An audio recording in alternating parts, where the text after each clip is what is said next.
Welcome to the Covetrus Connected Care podcast. I'm your host, Nicole Knight, and I'm Content Marketing Manager at Covetrus. Our guest today is Angie Arora. Angie is a social worker, well-being coach, and certified compassion fatigue specialist, specializing in veterinary well-being, end-of-life, and pet loss support and equity issues in veterinary medicine.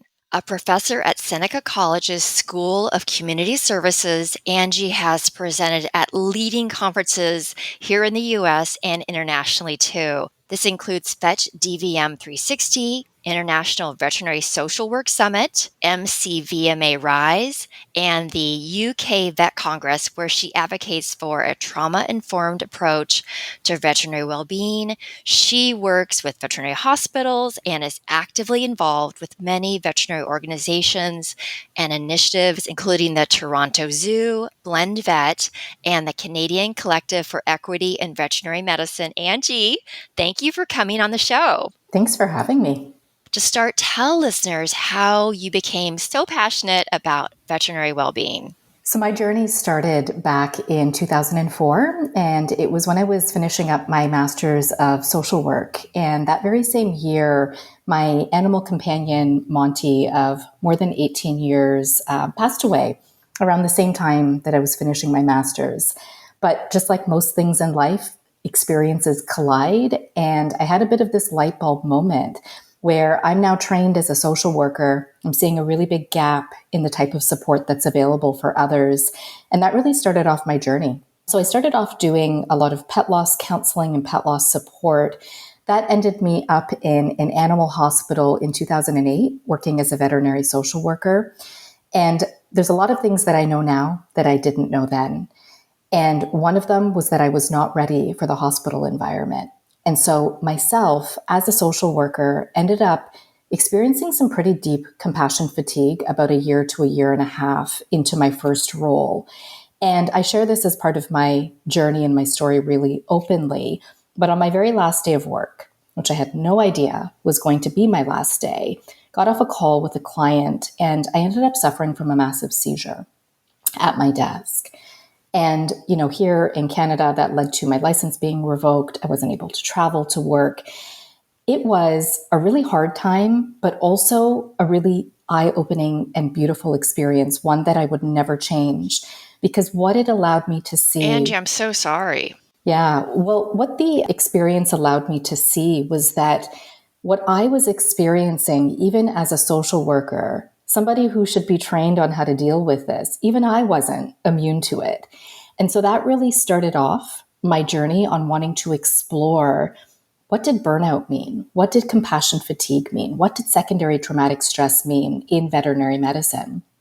And so ever since 2008, that really has become my mission in figuring out ways to better improve the mental health and well-being of veterinary professionals specifically, but also the team culture and the whole entire practice environment.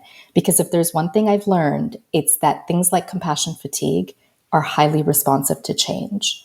There are tools, there are frameworks, there are responses. But I think the profession as a whole, it's taken a while to fully be able to grasp and understand what the mental health and well-being issues are. And now we're sort of at this cusp of the transformation of like, okay, what do we do with this? We know the problems exist, but how do we actually solve them? And it's a really exciting time to be part of the profession. It really is. And I'm so sorry about Monty, and I'm so sorry about your experience. Thank you for sharing such a personal and powerful story. Yeah, thank you. You touched on something, and let's dig into it a little bit more. We've all seen really disturbing headlines about mental health in the veterinary community. Given your expertise, what can you tell us today about the state of mental health? What are the vulnerabilities? Yeah, it's a great question. And I think the vulnerabilities, quite frankly, begin even before folks enter the profession. We're all human beings with our own social identities, our lived experiences.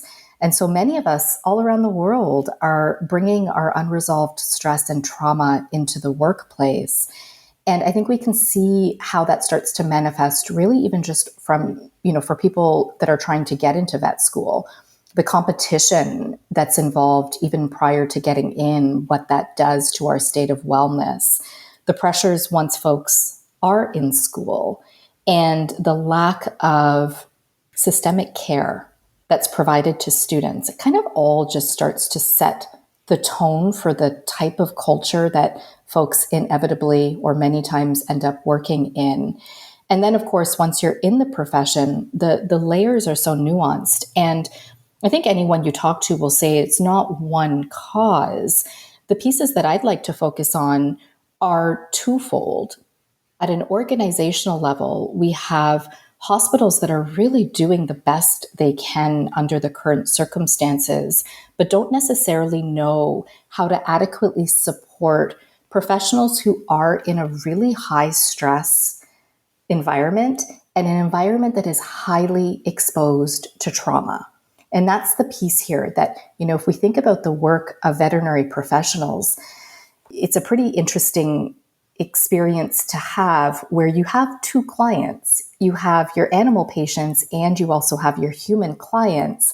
And in a lot of the folks that I've spoken with, while there is stress that arises from things that happen to animals, from what I hear is most of the stress and the unresolved trauma comes from the interactions with the humans.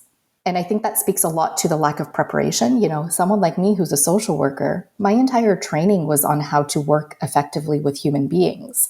So I can't take that for granted. I understand that my training base is really different than veterinary professionals whose training is almost solely focused on working with the animal. And so I think what happens is folks end up in environments where either the organization or the individual, and usually a combination thereof, don't have the coping mechanisms on how to deal with the impacts of that exposure to stress and trauma. And what we often see within the profession is this high degree of numbing and avoidance when the pain gets to be too high, and I don't necessarily know how to process it. And one could argue that some of these stressors, every profession, every workplace has its stressors, but the nuances here of the high rate of exposure to trauma is something that I think we haven't given enough attention because when we look at a lot of the coping mechanisms and the way that people are holding their pain quite invisibly, and the coping responses that come from that all speak to trauma responses, right? So the high degree of need for perfectionism, the need to sort of, have to be able to control the outcome of scenarios, the withdrawing and the numbing, the not even knowing how to feel my emotions. It's this culmination of both practices not knowing how to support their team members and then team members not having the individual tools on how to process what they're exposed to. That's so interesting and such a good point. I didn't think about the fact that so much training goes into how to care for pet patients, but there's this whole element of also your client interactions that folks maybe aren't prepared enough for, to your point. Yeah. Staying on this, I'm thinking also about the impact on veterinary communities of color. Are they facing similar psychological challenges in the workplace or different ones? What does that look like today? Yeah, I think we can even broaden it out to really any community that has experienced discrimination, oppression, and often doesn't see themselves represented within their profession. We know that veterinary medicine is making a lot of progressive change and movement in a positive direction.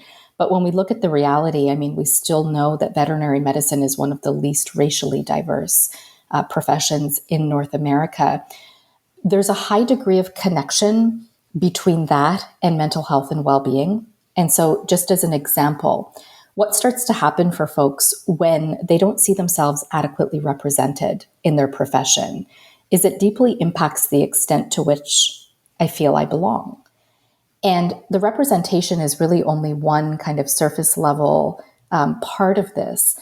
But when we dig deeper, we have enough anecdotal information to know that microaggressions are real, We know that overt discrimination is real. Overt racism is real in the profession. There's also a high degree of systemic barriers that many marginalized communities face, not only in just feeling like, where do I belong, but even moving into higher positions of power. And taking that down to a more micro level, more and more research now has come out to show the correlation between experiencing discrimination and our overall mental health and physical well-being. For example, our nervous systems, right? We have to talk about our nervous system health when we're talking about mental health and well-being. And we're now really starting to better understand that for folks who either don't feel like they belong, don't see themselves represented, have a continuous journey of having to explain their identities, hide their identities, experiences of the microaggressions, what that often leads to is showing up to work in this state of hypervigilance. It's almost like my nervous system is on guard. What's the next potential threat? And for folks who haven't had to experience this, that may not make a whole lot of sense, except when you've lived it, you know what I'm talking about. You kind of learn to maneuver the world with this extra guarded armor. And we're often not doing it consciously. It's happening very subconsciously through our nervous systems. Like, for example, I may walk into a place and quickly scanning the room. Is there anyone here that looks like me? And we're doing this out without even thinking about it. And when the answer is no, things start to happen inside of me where I now have to adjust how I'm showing up. Do I start to change the tone of the way I'm speaking? Do I have to leave parts of who I am at the door because it doesn't feel safe to be able to show up as my true and authentic self? That can come down to things like my name, right? I've heard of folks saying that their names have gotten shortened by other people, or straight up changed by colleagues because others can't pronounce their name. I've heard people say that I have to change the way that I dress, the way I do my hair in order to feel like I fit in and belong. And the examples are really endless. And that's all of what's happening internally. It's not even factoring what the actual interactions are of where racist things may be said to me, sometimes guised in a microaggression, but the impacts nonetheless are quite deep. So I think what this is showing us, and this is only looking at race as an example, we know when it comes to ableism, heterosexism, all the different forms of oppression, people's experiences are quite nuanced. The one piece that does give me some hope is we're finally starting to have these conversations. There is still a lot of pushback from some segments of the profession, but nonetheless, we're seeing the rise of more advocacy groups. We're seeing the rise of more groups understanding the nuanced experiences of people of color and other marginalized groups. And I think we're kind of at a point now where people are saying we're not going backwards. We're going to keep doing the work, just like every other profession in the world, where we need to be focusing on equity and inclusion. And I'm just thinking too about what you said in terms of carrying that with you as an individual on top of the stress and high volume and staff turnover and all the other issues that we're seeing now in animal hospitals and practices. It would just seem like a really heavy burden, and I would imagine factor into burnout and folks leaving the profession in your experience. The first piece I'd like to touch on, the piece on burnout, and I think that's a really important connection, because if we look at some of the root causes of burnout, many of us often think of workload as the first cause of burnout. And while that is one, there are other things that contribute to burnout, like one, for example, being a lack of fairness within my workplace. And so when we start to better understand the root causes of burnout, I think what becomes really important is that we're constantly looking at these frames of burnout and compassion fatigue with an equitable and inclusive lens. And that historically, in my opinion, has not been happening within veterinary medicine. If we look at a lot of the mainstream wellness and well-being initiatives that are out there, while that's great that we're starting to see that come to the forefront, what's often missing is a true deep understanding of how mental health is impacted differently for different groups. So understanding the connection between discrimination, oppression, and burnout has to really become integral to any type of mental health and wellness initiative that we're implementing within VetMed. Otherwise, inevitably, we're leaving out the experiences of whole groups. 1000%. What does psychological health and safety mean? And why is it so important for veterinary practices to consider? So, when we're thinking about psychological health and safety, I think there's a lot of confusion around what the terminology means. And part of the confusion also lies in technically psychological safety and psychological health and safety, while connected, are not the same thing. So I'm actually going to start with the psychological safety first. And this is a concept I think that more people are now beginning to understand, which is essentially, can I show up at work feeling safe to be my true full self? Is it safe to make mistakes without the fear of being punished or reprimanded or shamed or embarrassed? Is it safe to show up and share my ideas without the fear of them being pushed down? And so I think we're getting a better understanding of what psychological safety means. And I think most people would agree that's an integral part of feeling good at work. We know that's an issue within VetMed, as it is with many other professions. But if we take that one component is part of this larger frame called psychological health and safety.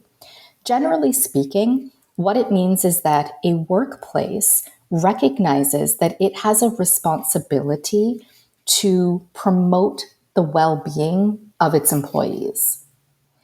And more specifically, depending on, where you go to for your definition, generally, if you want to break that down even further, as an employer, I have a responsibility to understand that I need to be able to prevent reckless, intentional harm to my employees. Their psychological harm, like their psychological well-being, their emotional well-being, and of course, their physical well-being as well. But it also means that should harm occur, we have processes in place to be able to remedy and address that harm. So if you kind of step back for a moment, what we see is that the frame of psychological health and safety very much rests as a responsibility of the employer, coupled with an individual responsibility to also take care of myself. Sometimes we end up in this push and pull, like whose responsibility is it to protect mental health and well-being? And I'm a fierce advocate that it needs to be the employer and the individual. I need my employer, my hospital, to be able to do the things to prevent and address harm to my mental health and wellness. But as a person, I also have to take responsibility for caring for my own well-being. And when we start to have those two playing out in tandem, that's where I think we can really start to see a lot of progressive change.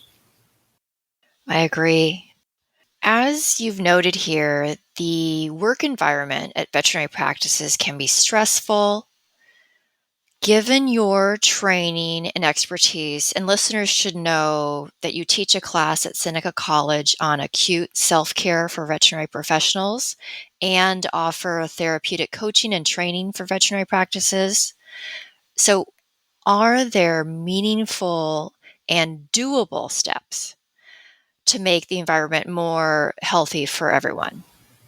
Yeah, it's a great question. So if we think about this from an organizational level, the frame of psychological health and safety is not just an idea, but rather, depending on which resources you go to, you can actually find really concrete resources on how to create a workplace that is more psychologically healthy and safe.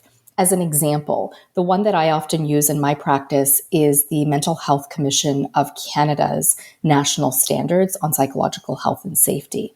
And they break it down into 13 protective factors that every employer needs to consider. So just to give you some examples, how do we start to create more what they call civility and respect within our organization? How do we promote greater engagement? How do we ensure that staff members and employees feel valued and recognized? Right? And so you can kind of see where this is going. They're all, when you look at them, it's quite basic and common sense. Like, of course I should feel valued. Of course I should feel recognized. Of course you should be protecting my physical safety. Of course there should be parameters here that in the event that my workplace inevitably causes psychological harm, that there's some sort of a remedy. The concepts are quite obvious, but yet in practice, it can be quite difficult to implement because we have so many moving parts within any organization, including a hospital. And so part of this does involve, in my opinion, a high degree of awareness and education of just even understanding what psychological health and safety means. That needs to happen at a leadership level, right? As well as trickling down into, as an employee, understanding what this means. Once I understand it, then I need to ask myself, do I buy into this? As an employer, do I believe I have a responsibility to be creating safer environments? And I think traditionally, when we think of safety in the workplace, we often think of physical safety, right? And that's where VetMed included has done a much better job.